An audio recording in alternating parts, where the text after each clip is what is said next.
श्रीकात्यायनी स्तोत्रम्। चन्द्रहासोज्ज्वलकरा शार्दूलवरवाहना कात्यायनी च सुभदा देवी दानवघातिनी। वन्दे वाञ्छितमनोरथार्थाय चन्द्रार्धकृतशेखरां सिंहारूढां चतुर्भुजां कात्यायनीं यशस्वनीं। स्वर्णवर्णामाज्ञाचक्रस्थितां षष्ठदुर्गां त्रिनेत्रां वराभीतकरां सगपदधरां कात्यायनसुतां भजामि। पटाम्बरपरिधानां स्मेरमुखीं नानालङ्कारभूषितां मञ्जीरहारकेयूर किङ्किणीरत्नकुण्डलमण्डितां प्रसन्नवदनां पल्लवाधरां कान्तकपोलां तुङ्गकुचां कमनीयां लावण्यां त्रिवली विभूषितनिम्ननाभिं काञ्चनाभां वराभयपद्मधरां मुकुटोज्ज्वलां स्मेरमुखीं शिवपत्नीं कात्यायनसुते नमोऽस्तुते। पटाम्बरपरिधानां नानालङ्कारभूषितां सिंहास्थितां पद्महस्तां कात्यायनसुते नमोऽस्तुते। परमानन्दमयी देवी परब्रह्म परमात्मा परं शक्ति परं भक्ति कात्यायनसुते नमोऽस्तुते। विश्वकर्त्रीं विश्वभर्त्रीं विश्वहर्त्रीं विश्वप्रीतां विश्वचिन्तां विश्वातीतां कात्यायनसुते नमोऽस्तुते।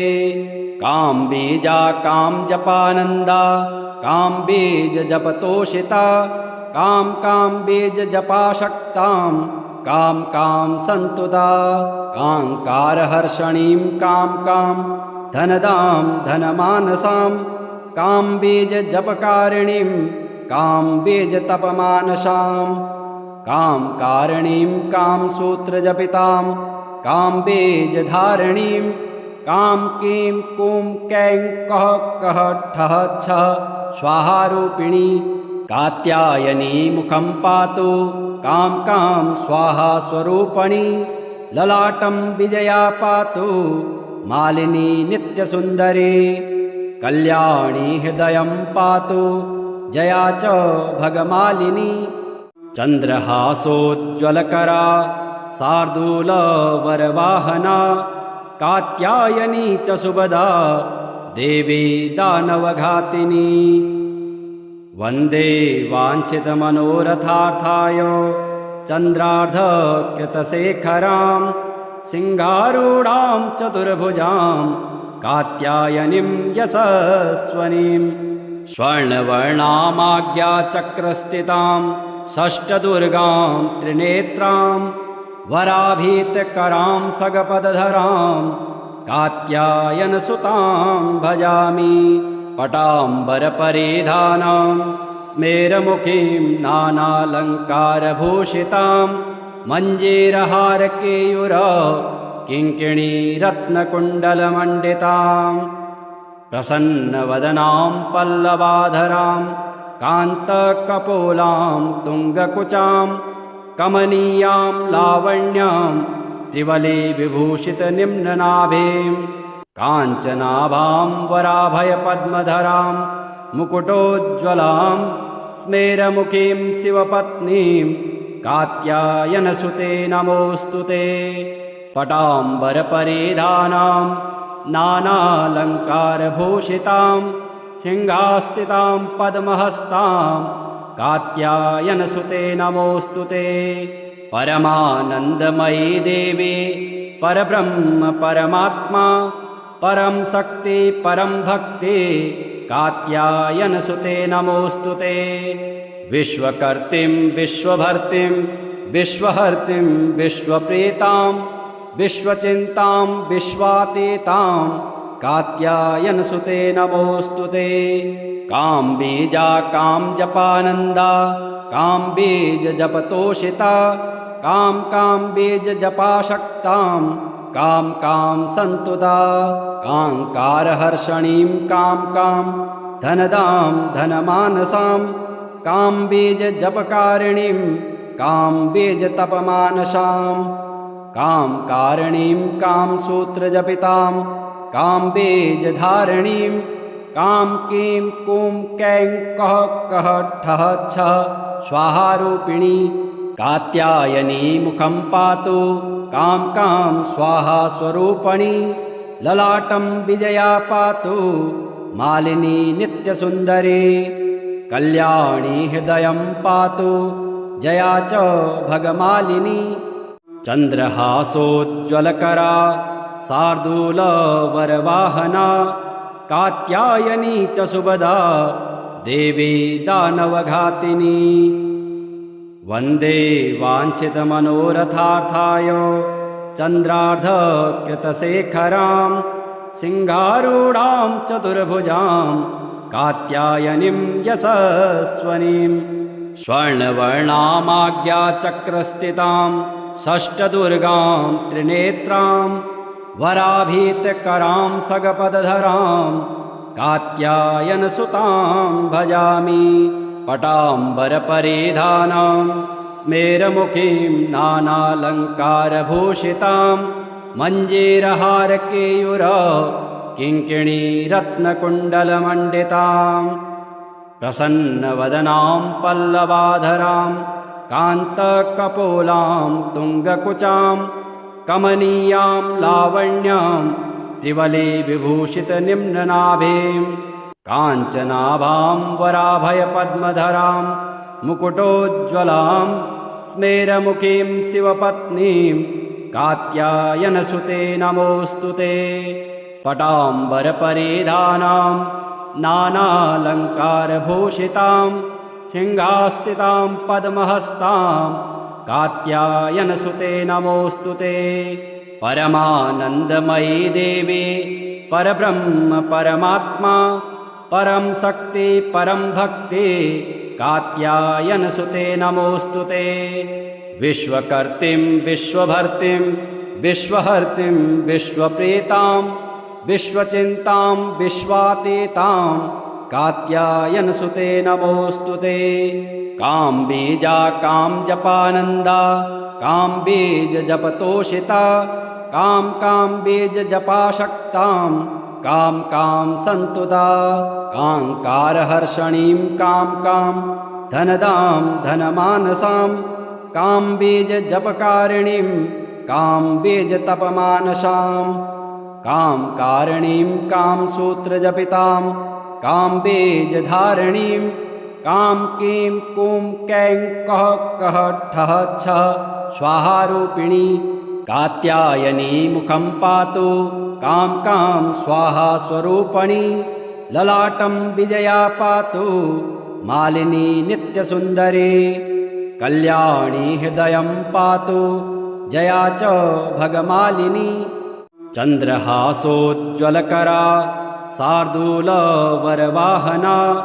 कात्यायनी च सुभदा देवी दानवघातिनी वन्दे वाञ्छितमनोरथार्थाय चन्द्रार्धकृतशेखरां सिंहारूढां चतुर्भुजां कात्यायनीं यशस्वनीं स्वर्णवर्णामाज्ञाचक्रस्थितां षष्ठदुर्गां त्रिनेत्रां वराभीतकरां सगपदधरां कात्यायनसुतां भजामि पटाम्बरपरिधानां स्मेरमुखीं नानालङ्कारभूषितां मञ्जीरहारकेयूर किङ्किणीरत्नकुण्डलमण्डितां प्रसन्नवदनां पल्लवाधरां कान्तकपोलां तुङ्गकुचां कमनीयां लावण्यां त्रिवली विभूषितनिम्ननाभिं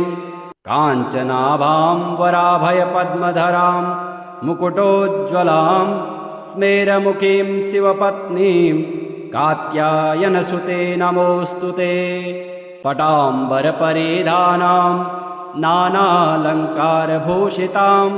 सिंहास्थितां पद्महस्तां कात्यायनसुते नमोऽस्तु ते परमानन्दमयी देवी परब्रह्म परमात्मा परं शक्ति परं भक्ति कात्यायनसुते नमोऽस्तुते।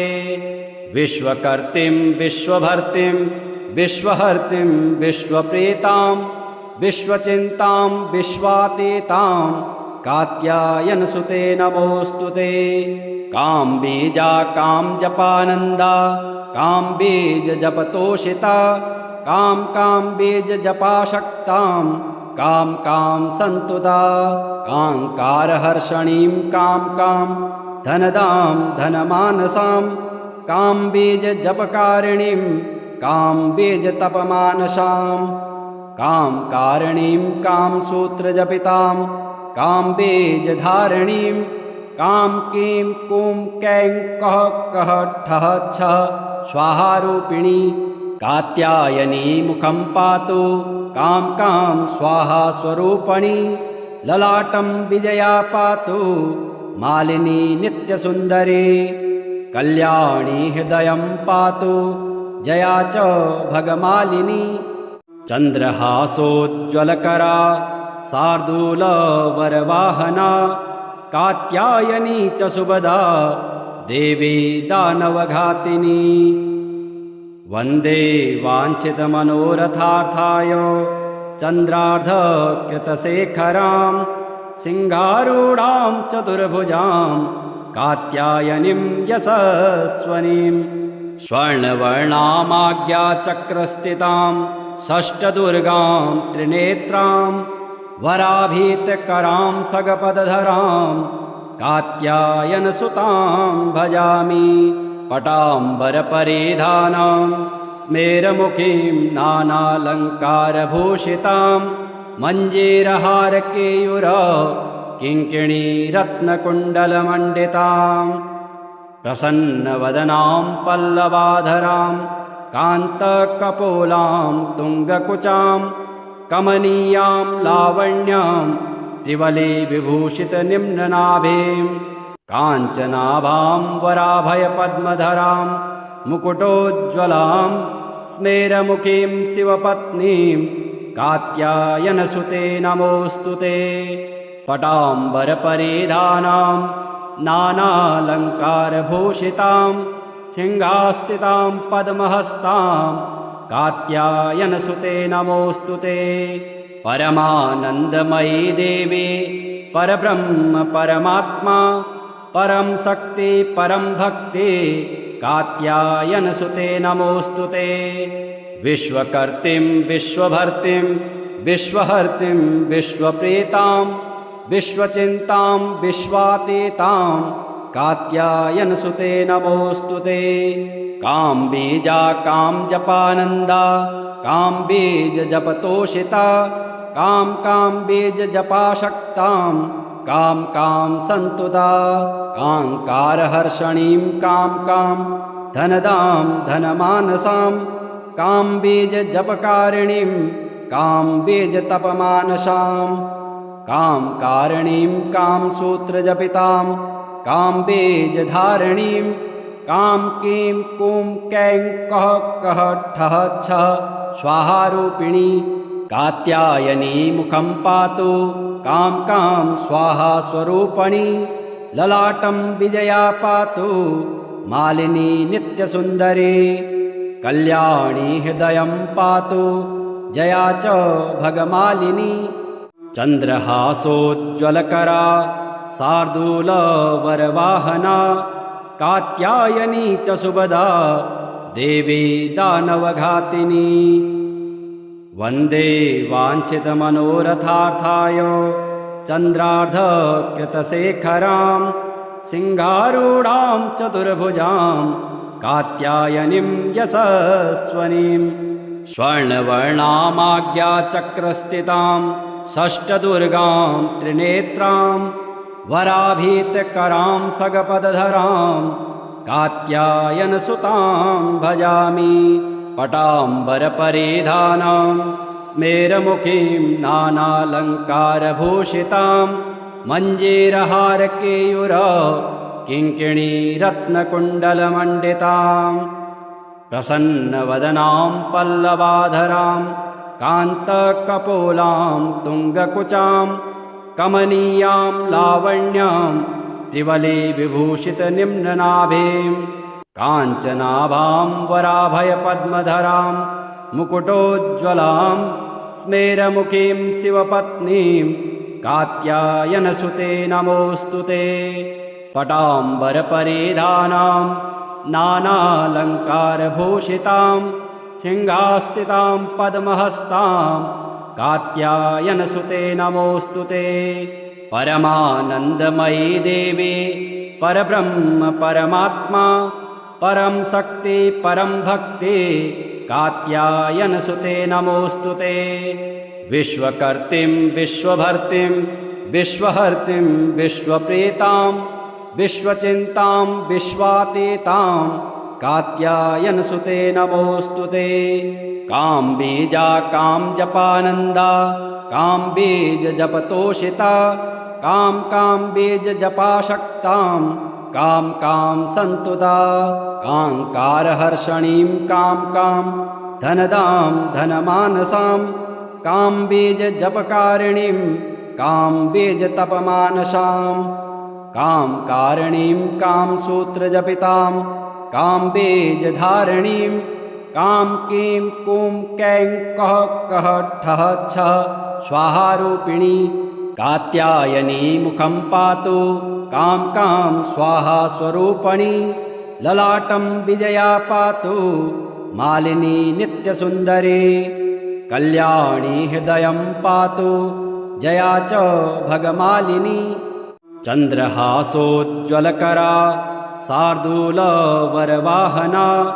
कात्यायनी च सुभदा देवी दानवघातिनी वन्दे वाञ्छितमनोरथार्थाय चन्द्रार्धकृतशेखरां सिंहारूढां चतुर्भुजां कात्यायनीं यशस्वनीं स्वर्णवर्णामाज्ञाचक्रस्थितां षष्ठदुर्गां त्रिनेत्रां वराभीतकरां सगपदधरां कात्यायनसुतां भजामि। पटाम्बरपरिधानां स्मेरमुखीं नानालङ्कारभूषितां मञ्जीरहारकेयूर किङ्किणीरत्नकुण्डलमण्डितां प्रसन्नवदनां पल्लवाधरां कान्तकपोलां तुङ्गकुचां कमनीयां लावण्यां त्रिवलिविभूषितनिम्ननाभिं काञ्चनाभां वराभयपद्मधरां मुकुटोज्ज्वलां स्मेरमुखीं शिवपत्नीं कात्यायनसुते नमोऽस्तु ते। पटाम्बरपरिधानां नानालङ्कारभूषितां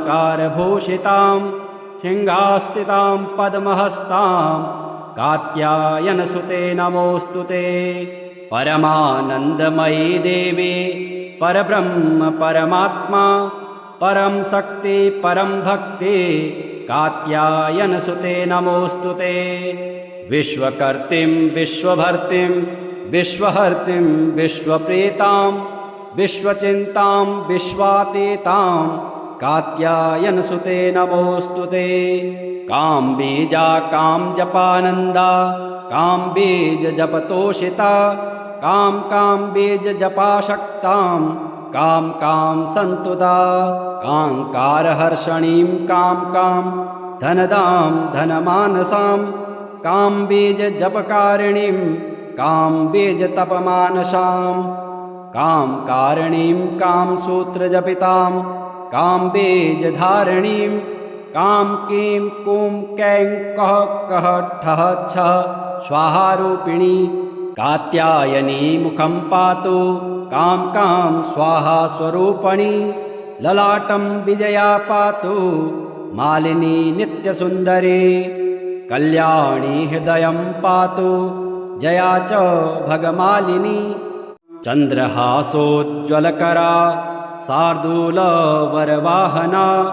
कात्यायनी च सुभदा देवी दानवघातिनी वन्दे वाञ्छितमनोरथार्थाय चन्द्रार्धकृतशेखरां सिंहारूढां चतुर्भुजां कात्यायनीं यशस्वनीं स्वर्णवर्णामाज्ञाचक्रस्थितां षष्ठदुर्गां त्रिनेत्रां वराभीतकरां सगपदधरां कात्यायनसुतां भजामि पटाम्बरपरिधानां स्मेरमुखीं नानालङ्कारभूषितां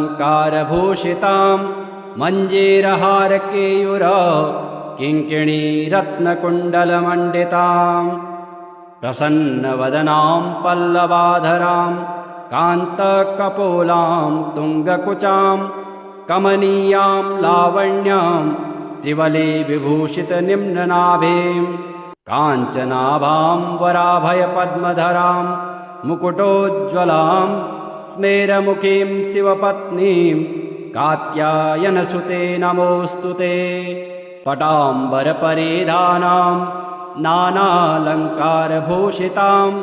सिंहास्थितां पद्महस्तां कात्यायनसुते नमोऽस्तु ते परमानन्दमयी देवी परब्रह्म परमात्मा परं शक्ति परं भक्ति कात्यायनसुते नमोऽस्तु ते विश्वकर्त्रीं विश्वभर्त्रीं विश्वहर्त्रीं विश्वप्रीतां विश्वचिन्तां विश्वातीतां कात्यायनसुते नमोऽस्तु ते काम्बीजा कामजपानन्दा काम्बीजजपतोषिता काम्बीजजपाशक्तां कां सन्तुदा काङ्कारहर्षणीं कां धनदां धनमानसां काम्बीजजपकारिणीं काम्बीजतपमानसां कामकारिणीं कामसूत्रजपितां काम्बीजधारिणीं कां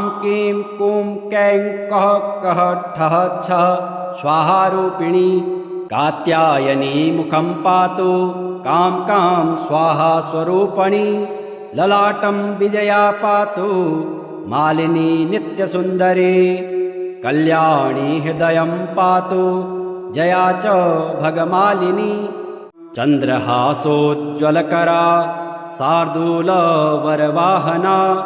कात्यायनी च सुभदा देवी दानवघातिनी वन्दे वाञ्छितमनोरथार्थाय चन्द्रार्धकृतशेखरां सिंहारूढां चतुर्भुजां कात्यायनीं यशस्वनीं स्वर्णवर्णामाज्ञाचक्रस्थितां षष्ठदुर्गां त्रिनेत्रां वराभीतकरां सगपदधरां कात्यायनसुतां भजामि पटाम्बरपरिधानां स्मेरमुखीं नानालङ्कारभूषितां मञ्जीरहारकेयूर किङ्किणीरत्नकुण्डलमण्डितां प्रसन्नवदनां पल्लवाधरां कान्तकपोलां तुङ्गकुचां कमनीयां लावण्यां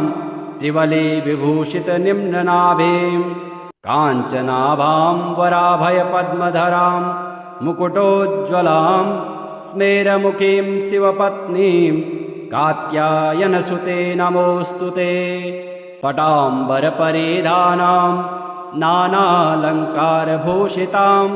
सिंहास्थितां पद्महस्तां कात्यायनसुते नमोऽस्तु ते परमानन्दमयी देवी परब्रह्म परमात्मा परं शक्ति परं भक्ति कात्यायनसुते नमोऽस्तु ते विश्वकर्त्रीं विश्वभर्त्रीं विश्वहर्त्रीं विश्वप्रीतां विश्वचिन्तां विश्वातीतां कात्यायनसुते नमोऽस्तु ते काम्बीजा कामजपानन्दा काम्बीजजपतोषिता काम्बीजजपाशक्तां कां सन्तुदा काङ्कारहर्षणीं कां धनदां धनमानसां काम्बीजजपकारिणीं काम्बीजतपमानसां कामकारिणीं कामसूत्रजपितां काम्बीजधारिणीं कां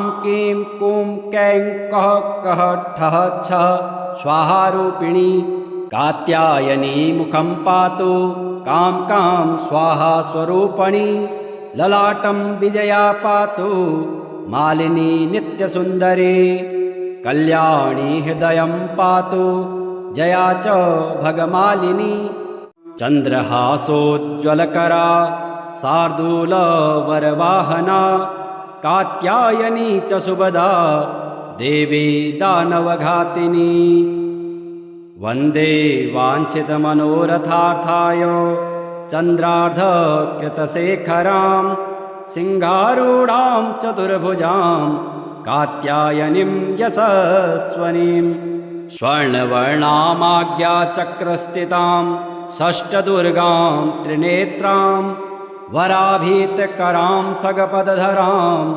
कात्यायनसुतां भजामि पटाम्बरपरिधानां स्मेरमुखीं नानालङ्कारभूषितां मञ्जीरहारकेयूर किङ्किणीरत्नकुण्डलमण्डितां प्रसन्नवदनां पल्लवाधरां कान्तकपोलां तुङ्गकुचां कमनीयां लावण्यां त्रिवली विभूषितनिम्ननाभिं काञ्चनाभां वराभयपद्मधरां मुकुटोज्ज्वलां स्मेरमुखीं शिवपत्नीं कात्यायनसुते नमोऽस्तु ते पटाम्बरपरिधानां नानालङ्कारभूषितां सिंहास्थितां पद्महस्तां कात्यायनसुते नमोऽस्तु ते परमानन्दमयी देवी परब्रह्म परमात्मा परं शक्ति परं भक्ति कात्यायनसुते नमोऽस्तु ते विश्वकर्त्रीं विश्वभर्त्रीं विश्वहर्त्रीं विश्वप्रीतां विश्वचिन्तां विश्वातीतां कात्यायनसुते नमोऽस्तु ते कां बीजा कां जपानन्दा कां बीजजपतोषिता कां कां बीजजपाशक्तां कां कां सन्तुदा काङ्कारहर्षणीं कां कां धनदां धनमानसां कां बीजजपकारिणीं कां बीजतपमानसां कां कारिणीं कां सूत्रजपितां कां बीजधारिणीं कां कीं कूं कैं कः कः ठः छः स्वाहारूपिणी कात्यायनी मुखं पातु कां कां स्वाहा स्वरूपणी ललाटं विजया पातु मालिनी नित्यसुन्दरी कल्याणी हृदयं पातु जया च भगमालिनी चन्द्रहासोज्ज्वलकरा शार्दूलवरवाहना कात्यायनी च सुभदा देवी दानवघातिनी वन्दे वाञ्छितमनोरथार्थाय चन्द्रार्धकृतशेखरां सिंहारूढां चतुर्भुजां कात्यायनीं यशस्वनीं स्वर्णवर्णामाज्ञाचक्रस्थितां षष्ठदुर्गां त्रिनेत्रां वराभीतकरां सगपदधरां कात्यायनसुतां भजामि पटाम्बरपरिधानां स्मेरमुखीं नानालङ्कारभूषितां मञ्जीरहारकेयूर किङ्किणीरत्नकुण्डलमण्डितां प्रसन्नवदनां पल्लवाधरां कान्तकपोलां तुङ्गकुचां कमनीयां लावण्यां त्रिवली विभूषितनिम्ननाभिं काञ्चनाभां वराभयपद्मधरां मुकुटोज्ज्वलां स्मेरमुखीं शिवपत्नीं कात्यायनसुते नमोऽस्तु ते पटाम्बरपरिधानां नानालङ्कारभूषितां सिंहास्थितां पद्महस्तां कात्यायनसुते नमोऽस्तु ते परमानन्दमयी देवी परब्रह्म परमात्मा परं शक्ति परं भक्ति कात्यायनसुते नमोऽस्तु ते विश्वकर्त्रीं विश्वभर्त्रीं विश्वहर्त्रीं विश्वप्रीतां विश्वचिन्तां विश्वातीतां कात्यायनसुते नमोऽस्तुते। काम्बीजा कामजपानन्दा काम्बीजजपतोषिता काम्बीजजपाशक्तां कां सन्तुता काङ्कारहर्षणीं कां धनदां धनमानसां काम्बीजजपकारिणीं काम्बीजतपमानसां कामकारिणीं कामसूत्रजपितां काम्बीजधारिणीं कां कीं कूं कैं कः ठः छः स्वाहारूपिणी कात्यायनी मुखं पातु कां स्वाहा स्वरूपणी ललाटं विजया पातु मालिनी नित्यसुन्दरी कल्याणी हृदयं पातु जया च भगमालिनी चन्द्रहासोज्ज्वलकरा शार्दूलवरवाहना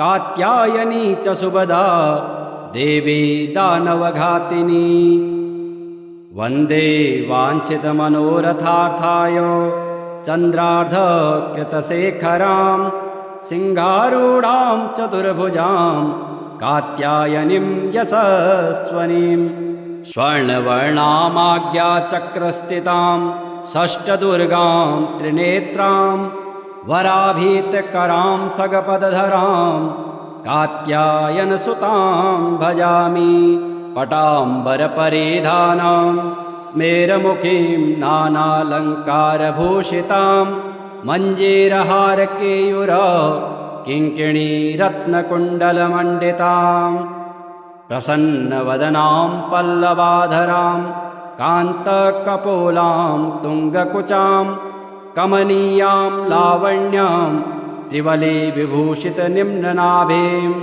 काञ्चनाभां वराभयपद्मधरां मुकुटोज्ज्वलां स्मेरमुखीं शिवपत्नीं कात्यायनसुते नमोऽस्तुते। पटाम्बरपरिधानां नानालङ्कारभूषितां सिंहास्थितां पद्महस्तां कात्यायनसुते नमोऽस्तुते। परमानन्दमयी देवी परब्रह्म परमात्मा परं शक्ति परं भक्ति कात्यायनसुते नमोऽस्तुते। विश्वकर्त्रीं विश्वभर्त्रीं विश्वहर्त्रीं विश्वप्रीतां विश्वचिन्तां विश्वातीतां कात्यायनसुते नमोऽस्तुते। काम्बीजा कामजपानन्दा काम्बीजजपतोषिता काम्बीजजपाशक्तां कां सन्तुता काङ्कारहर्षणीं कां धनदां धनमानसां काम्बीजजपकारिणीं काम्बीजतपमानसां कामकारिणीं कामसूत्रजपितां काम्बीजधारिणीं कां कीं कूं कैं कः ठः छः स्वाहारूपिणी कात्यायनी मुखं पातु कां स्वाहा स्वरूपणी ललाटं विजया पातु मालिनी नित्यसुन्दरी कल्याणी हृदयं पातु जया च भगमालिनी चन्द्रहासोज्ज्वलकरा शार्दूलवरवाहना कात्यायनी च सुभदा देवी दानवघातिनी वन्दे वाञ्छितमनोरथार्थाय चन्द्रार्धकृतशेखरां सिंहारूढां चतुर्भुजां कात्यायनीं यशस्वनीं स्वर्णवर्णामाज्ञाचक्रस्थितां षष्ठदुर्गां त्रिनेत्रां वराभीतकरां सगपदधरां कात्यायनसुतां भजामि पटाम्बरपरिधानां स्मेरमुखीं नानालङ्कारभूषितां मञ्जीरहारकेयूर किङ्किणीरत्नकुण्डलमण्डितां प्रसन्नवदनां पल्लवाधरां कान्तकपोलां तुङ्गकुचां कमनीयां लावण्यां त्रिवली विभूषितनिम्ननाभिं काञ्चनाभां वराभयपद्मधरां मुकुटोज्ज्वलां स्मेरमुखीं शिवपत्नीं कात्यायनसुते नमोऽस्तु ते। पटाम्बरपरिधानां नानालङ्कारभूषितां सिंहास्थितां पद्महस्तां कात्यायनसुते नमोऽस्तु ते। परमानन्दमयी देवी परब्रह्म परमात्मा परं शक्ति परं भक्ति कात्यायनसुते नमोऽस्तु ते। विश्वकर्त्रीं विश्वभर्त्रीं विश्वहर्त्रीं विश्वप्रीतां विश्वचिन्तां विश्वातीतां कात्यायनसुते नमोऽस्तु ते। काम्बीजा कामजपानन्दा काम्बीजजपतोषिता काम्बीजजपाशक्तां कां सन्तुदा काङ्कारहर्षणीं कां धनदां धनमानसां काम्बीजजपकारिणीं काम्बीजतपमानसां कामकारिणीं कामसूत्रजपितां काम्बीजधारिणीं कीं कूं कैं कः कः ठः छः स्वाहारूपिणी कात्यायनी मुखं पातु कां स्वाहा स्वरूपणी ललाटं विजया पातु मालिनी नित्यसुन्दरी कल्याणी हृदयं पातु जया च भगमालिनी